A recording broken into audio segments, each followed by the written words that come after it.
Good evening साथियों। आज से हम हमारी learn English class second start कर रहे हैं। हमारी लर्न इंग्लिश सीरीज की क्लास सेकंड आज हम देखेंगे। यहाँ पर हम आज टेंस स्टार्ट कर रहे हैं। हमारा जो पहला टेंस है प्रेजेंट इंडेफिनिट टेंस है, इसे हम आज स्टार्ट करेंगे। प्रेजेंट इंडेफिनिट टेंस या प्रेजेंट सिंपल टेंस, इसे हिंदी में साधारण वर्तमान काल कहते हैं। तो हम कैसे पहचानेंगे कि वाक्य प्रेजेंट सिंपल टेंस का है?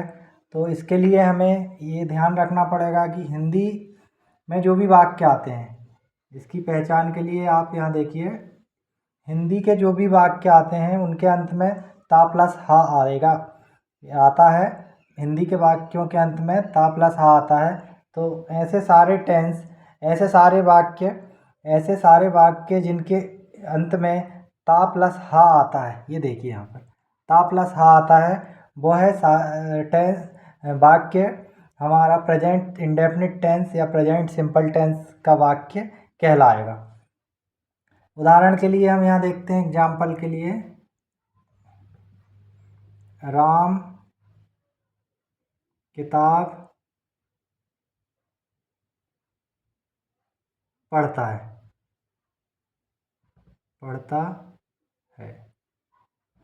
देखिए यहाँ पर राम किताब पढ़ता है, तो ये राम किताब पढ़ता है एक पूरा सेंटेंस है, एक पूरा वाक्य है। तो यहाँ पर ये देखिए ता और हा इस तरह से आएगा। ये ता प्लस हा का अर्थ ऐसा है कि इस तरह से आखिरी में ता और हा आएगा। मतलब हेल्पिंग वर्ब हा होती है, हमने लास्ट क्लास में देख लिया है। और उसके साइड में जो भी लिखा रहता है वो मेन वर्ब होती है। तो मेन वर्ब से जुड़ा हुआ ऐसा ता और हा आता है, तो ये वाक्य हमारा साधारण वर्तमान काल प्रेजेंट इंडेफिनिट टेंस या प्रेजेंट सिंपल टेंस का वाक्य रहेगा। यदि हमें ऐसा वाक्य देखने को मिलता है जिनके अंत में ता प्लस हा आता है, तो फिर हम आगे की चीज़ देखिए। उसमें I we you they, I we you they, I we you they, ये जो सब्जेक्ट हैं आई वी यू दे, इनके साथ में मेन वर्ब की फर्स्ट फॉर्म लगाना है और हेल्पिंग वर्ब डू का यूज करना है। मेन वर्ब की फर्स्ट फॉर्म और हेल्पिंग वर्ब डू का यूज करना है।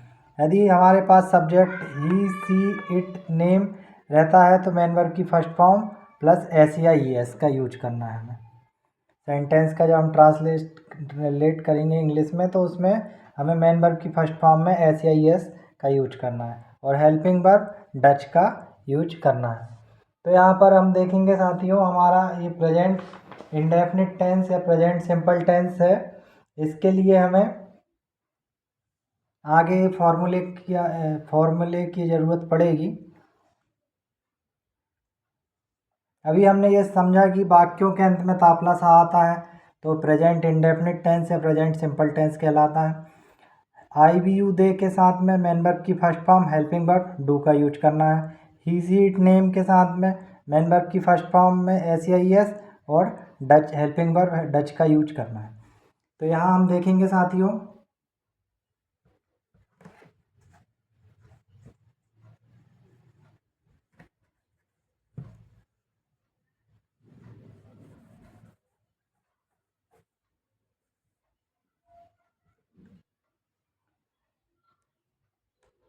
ये फार्मूला है हमारा सब्जेक्ट प्लस डू या डज, ये हेल्पिंग वर्ब आएगी। मेन वर्ब की फर्स्ट फॉर्म, या तो देखिए मेन वर्ब की फर्स्ट फॉर्म रहेगी, ठीक है, या मेन वर्ब की फर्स्ट फॉर्म में एस या ई एस रहेगा प्लस ऑब्जेक्ट।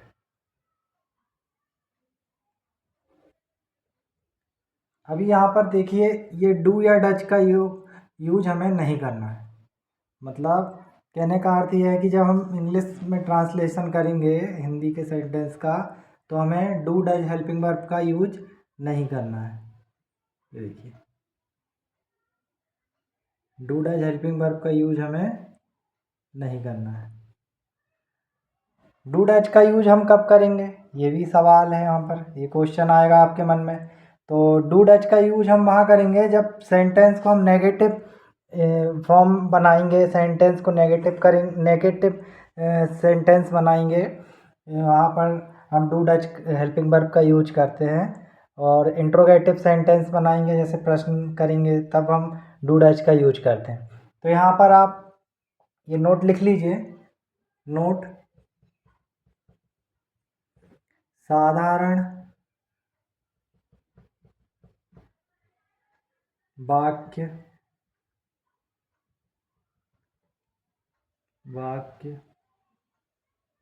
बनाते समय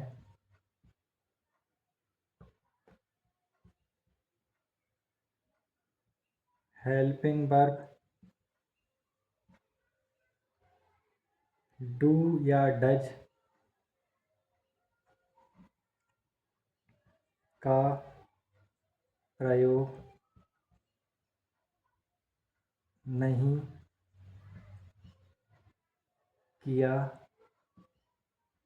जाता है, केवल नेगेटिव और इंट्रोगेटिव वाक्य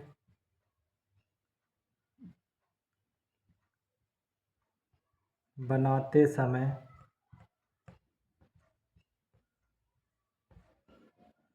हेल्पिंग वर्ब डू डज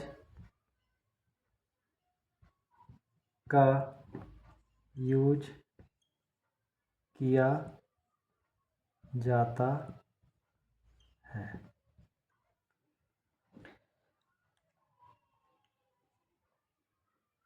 देखिए साथियों, यहाँ पर बहुत आसान तरीके से हम ये समझ सकते हैं, ये लिखा हुआ है कि हमने जब हम साधारण सेंटेंस बनाएंगे, जैसे राम भोपाल जाता है, हम आम खाते हैं, वह किताब पढ़ता है, हम अंग्रेजी सीखते हैं, ऐसे कोई भी सेंटेंस जो प्रेजेंट सिंपल टेंस के हैं, जिनके वाक्यों के अंत में ता प्लस हा आता है, वहाँ पर हमें इस फॉर्मूले का यूज करना है। Subject do dash helping verb main verb की फर्स्ट फॉर्म में या मेन वर्ब की फर्स्ट फॉर्म में SEIS प्लस ऑब्जेक्ट।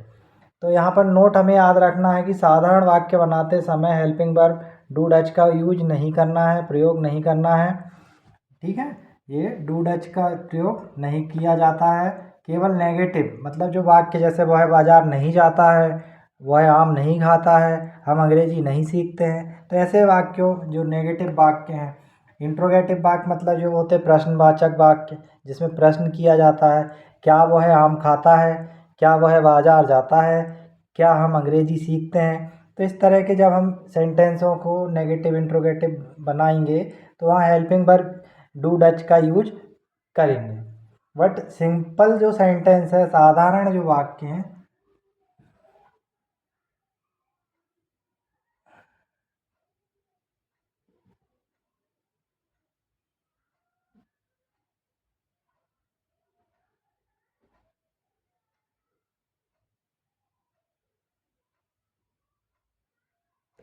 साधारण जो वाक्य है वहाँ पर हमें डू डच का यूज नहीं करना है।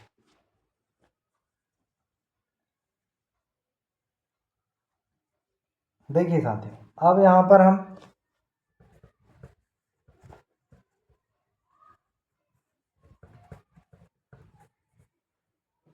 अभी हम केवल इस बात का ध्यान रखेंगे यहाँ पर कि जैसे हमारा हो गया ये सब्जेक्ट, ठीक है, डू या डज, इसका यूज हमें करना ही नहीं है। अभी साधारण सेंटेंस, सिंपल सेंटेंस का हम अभी प्रयोग कर रहे हैं। मेन वर्ब की फर्स्ट फॉर्म, ठीक है, या तो मेन वर्ब की फर्स्ट फॉर्म रहेगी, ठीक है, या तो मेन वर्ब की फर्स्ट फॉर्म रहेगी, या तो इसमें साथ में SEIS प्लस में SEIS रहेगा plus object.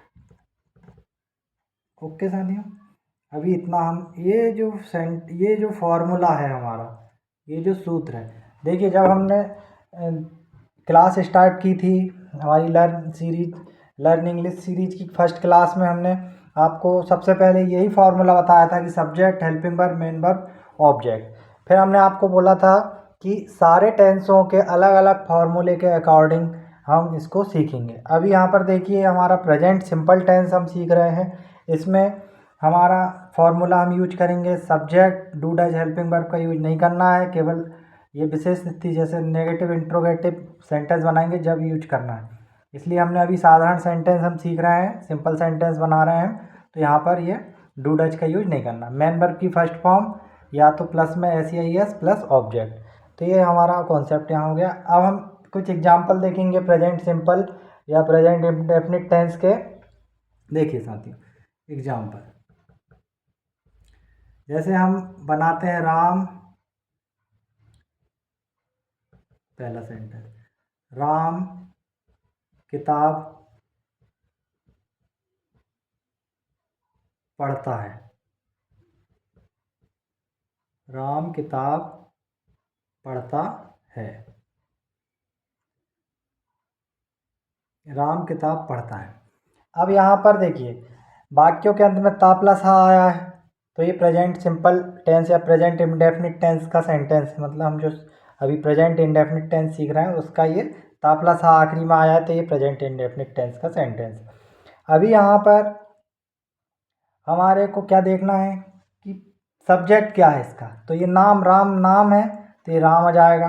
Do does, helping verb हा है, डू डज का यूज नहीं करना है। फिर मेन वर्ब पढ़ना, इसके साइड में पढ़ना है, तो पढ़ना का फर्स्ट फॉर्म क्या होता है, रीड, रेड, रीड। देखिए हमने कल सीखा था फर्स्ट फॉर्म की, कुछ हमने आपको 15 मेन वर्ब सिखाई थी, बाकी आप और अपने से भी करिए, देखिए आप थोड़ा सा सीखिए उस चीज़ को। जैसे कल हमने जो चार्ट आपको दिया था उसमें 13वें नंबर पर पढ़ना मतलब रीड लिखा हुआ था, तो उसमें आप देख लीजिएगा।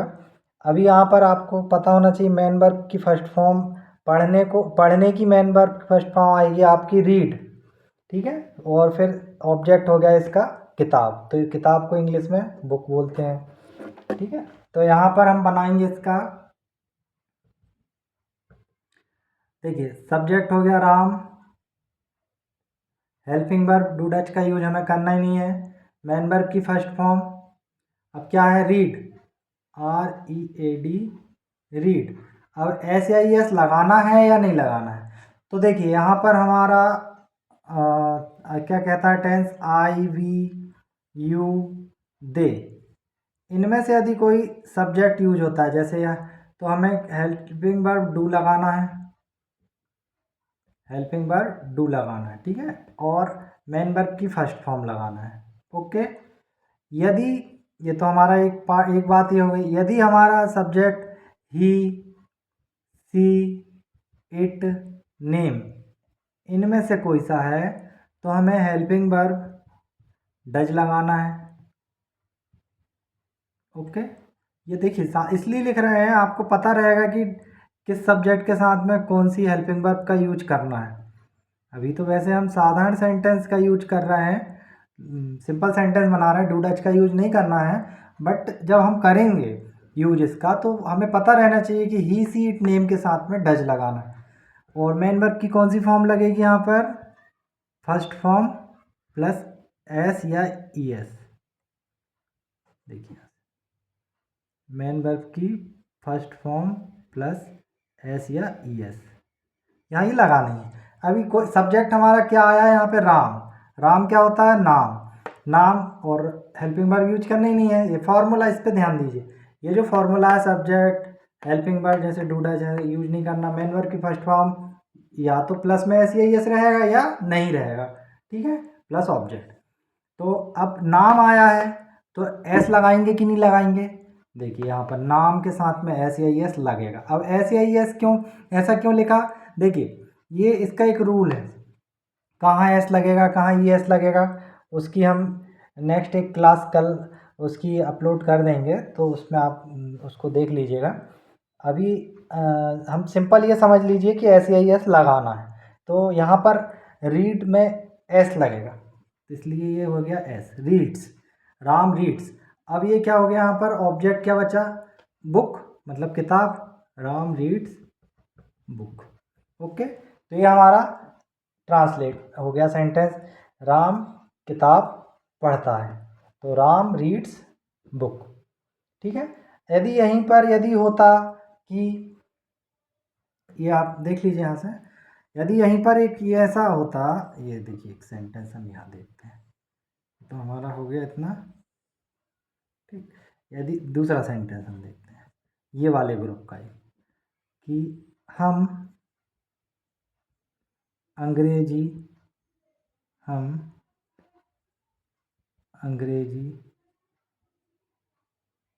सीखते हैं।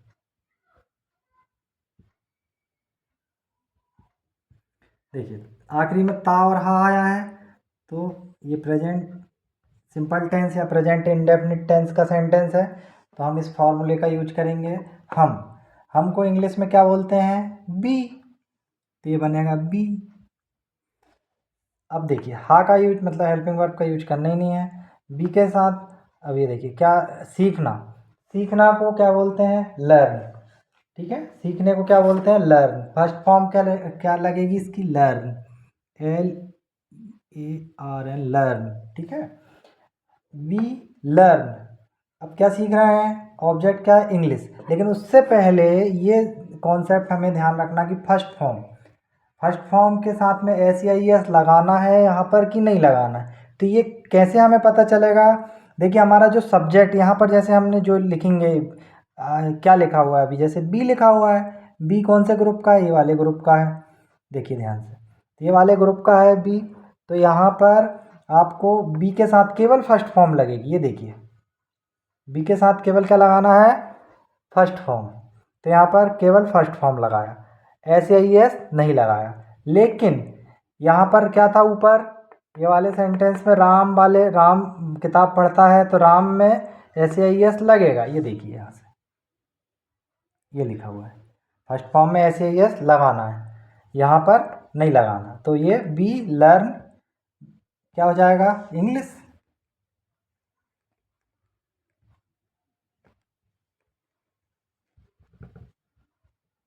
ठीक है,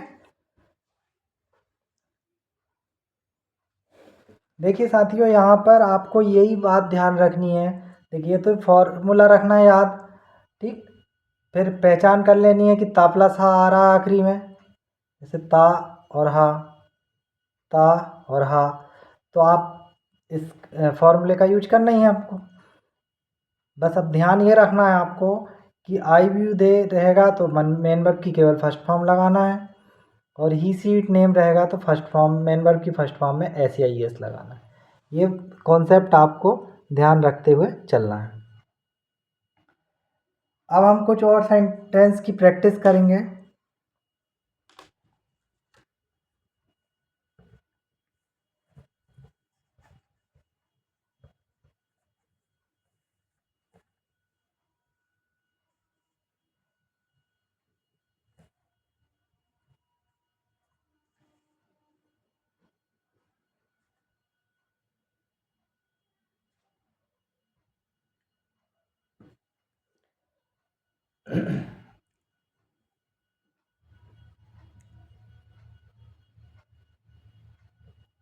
मैं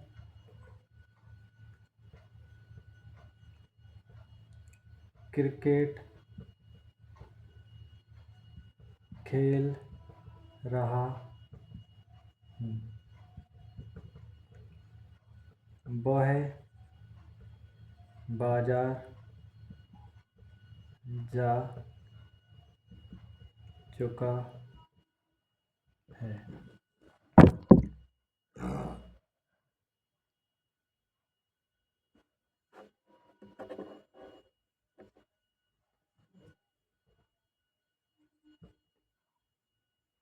वह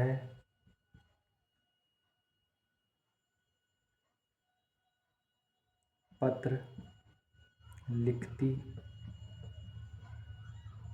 है। देखिए साथियों, अभी थोड़ा सा यहाँ पर इंटरेस्टिंग होने वाली है क्लास। अभी हम सीख रहे हैं प्रेजेंट सिंपल टेंस, तो प्रेजेंट सिंपल टेंस सीख रहे हैं, तो यहाँ पर आपको हमने पहले सिखाया, अब भी सिखाया है कि वाक्यों के अंत में ता प्लस हा आता है। अब लेकिन यहाँ तो रहा प्लस हा आ गया है, तो ये इस टेंस का सेंटेंस नहीं है। रहा प्लस हा कंटिन्यूअस टेंस का सेंटेंस होता है। ऐसे ही यहाँ आ चुका है चुका प्लस हा, मतलब आ चुका है, तो ये भी प्रेजेंट टेंस का सिंपल टेंस का सेंटेंस नहीं है। ये प्रेजेंट सिंपल टेंस का सेंटेंस नहीं है, क्योंकि इसके अंत में ता प्लस हा नहीं आया। यहाँ भी देखिए ता प्लस नहीं आया, हा नहीं आया, ता प्लस हा नहीं है, ता प्लस हा नहीं है। यहाँ लेकिन ता प्लस हा है, तो ये जो सेंटेंस है ये हमारा प्रेजेंट सिंपल टेंस का सेंटेंस है। ठीक है साथियों, तो हम जो अभी सीख रहे हैं वो फार्मूला केवल प्रेजेंट सिंपल टेंस पे काम करेगा, जिनके अंत में जिस वाक्य के अंत में ता और हा आएगा, ऐसे ही सेंटेंस को हम इंग्लिश में ट्रांसलेट इस फार्मूले के अकॉर्डिंग कर पाएंगे। या हम ऐसा भी कह सकते हैं कि जिन वाक्यों के अंत में ता प्लस हा आता है वो प्रेजेंट सिंपल टेंस या प्रेजेंट इंडेफिनिट टेंस के सेंटेंस होते हैं, प्रेजेंट सिंपल टेंस या प्रेजेंट इंडेफिनिट टेंस के वाक्य होते हैं। तो उन्हीं को हम इस फॉर्मूले के आधार पर ट्रांसलेट कर सकते हैं। अभी हम कुछ देखते हैं इसके सेंटेंस। ये पहचान समझ में आ गई होगी आपको अच्छे से। अभी देखिए,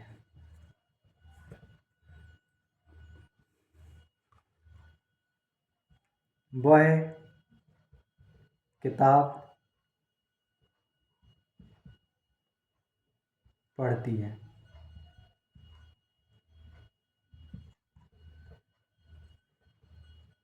वह क्रिकेट खेलता है।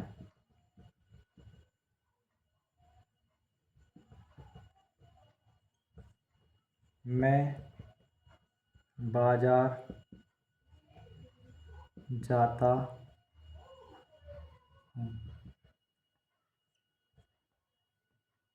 हम अंग्रेजी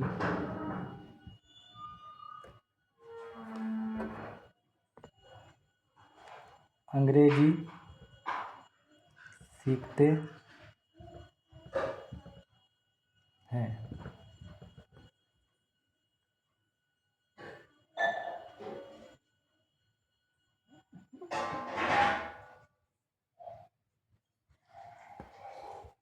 वे गाना गाते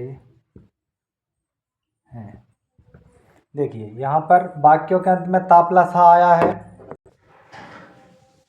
वाक्यों के अंत में ता प्लस हा, ता प्लस हा, ता प्लस हा, ता प्लस हा, ता प्लस हा आया है, तो अतः ये प्रेजेंट इंडेफिनिट टेंस के वाक्य हैं।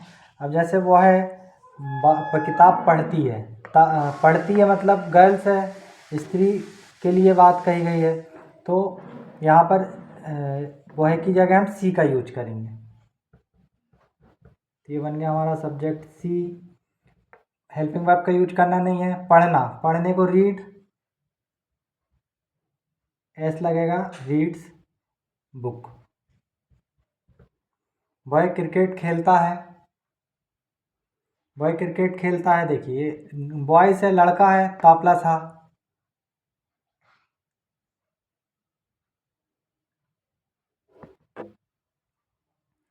बॉय क्रिकेट खेलता है, ये क्या है, अब यहाँ पर लड़का है तो बॉय के लिए ही।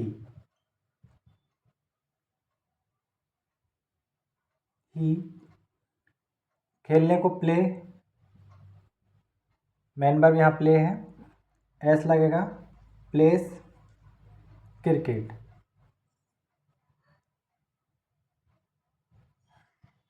मैं बाजार जाता हूँ, ता प्लस हा है,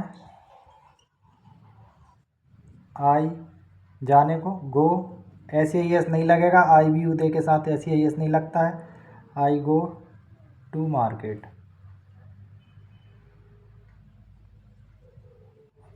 हम अंग्रेजी सीखते हैं,